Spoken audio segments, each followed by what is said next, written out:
Tu vois Kevin Hart aujourd'hui, acteur, humoriste et millionnaire, mais son histoire commence très loin de Hollywood.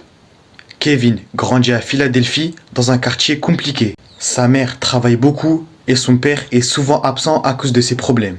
Alors Kevin apprend très tôt à utiliser l'humour pour survivre. À 18 ans, il se lance dans le stand-up. Et là, beaucoup l'ignorent, mais il se fait humilier sur scène pendant des mois.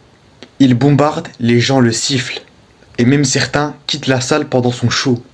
Mais Kevin refuse de baisser les bras. Il va jouer dans tous les petits clubs possibles pour se faire remarquer. Que ce soit dans les bars, dans les caves et dans les restaurants. Il ira même dans des fêtes où personne ne voulait d'humoriste. Et peu à peu, il améliore ses textes.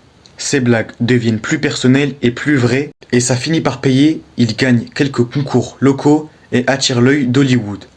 Son premier vrai succès, un rôle dans la série Une déclarée produit par Judd Apatow.